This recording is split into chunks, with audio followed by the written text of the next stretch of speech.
Japan karate association of India Telangana ఆధ్వర్యంలో నిర్మల్ జిల్లా కేంద్రంలోని టీఎన్టీఓ భవనంలో బెల్ట్ గ్రేడింగ్ టెస్ట్ను నిర్వహించారు. ఇక ప్రభుత్వ ప్రైవేటు పాఠశాలలకు చెందిన సుమారు 400 మంది విద్యార్థులు ఈ టెస్టులో పాల్గొన్నారు. అత్యుత్తమ ప్రతిభ కనపరిచిన విద్యార్థులకు బెల్ట్ సర్టిఫికెట్లను ప్రదానం చేశారు. అనంతరం చీఫ్ ఎగ్జామినర్ తేజేందర్ సింగ్ బాఠియా మాట్లాడుతూ ఇక బెల్ట్ గ్రేడింగ్ టెస్ట్లో పాల్గొన్న 400 మంది విద్యార్థులు 300 మంది విద్యార్థులే ఉండడం ఎంతో సంతోషాన్ని కలిగిస్తుందని అన్నారు.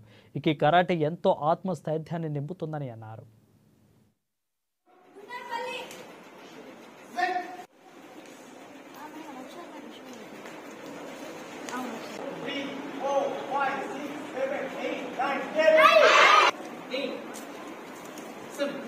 Japan karate association of India Telangana Nirmal district ఈరోజు బెల్ట్ గ్రేడింగ్ టెస్ట్ జరగబోతున్నది. ఈరోజు దాదాపు 400 మంది పిల్లలు ఇలా పాల్గొనడం జరుగుతుంది.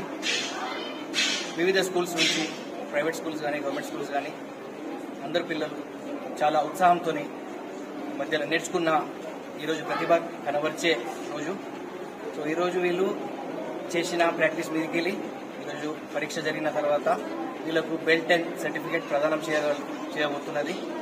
ఇందులో పాల్గొనే విద్యార్థినులు ఎక్కువ ఉన్నారు.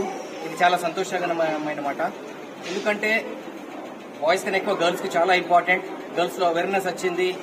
ఈరోజు 400 మెంబర్స్లో దాదాపు 300 మంది గర్ల్సే ఉన్నారు ఎగ్జామ్ అపియర్ అయ్యేటోళ్ళు. చాలా ఉత్సాహం అనిపిస్తుంది. బాయ్స్ కన్నా ఎక్కువ గర్ల్స్లో ఎక్కువ ఉత్సాహం అనిపిస్తుంది. వాళ్ళు నేర్చుకోవడం చాలా సంతోషం, వాళ్ళకు చాలా అవసరం కూడా. ఇది ఈ రోజులో మహిళలకు ఆత్మరక్షణ కొరకు ప్రభుత్వం కూడా ప్రోత్సహిస్తుంది. ప్రతి స్కూళ్లలో కరాటే నేర్పించడం జరుగుతుంది. అదేవిధంగా ఆడపిల్లలు ముందుకొచ్చి నేర్చుకోవడం కానీ వాళ్ళ ఆత్మరక్షణ కొరకు చాలా సంతోషం. వాళ్ళు చాలా నిన్ననే మహిళా దినోత్సవం జరిగింది.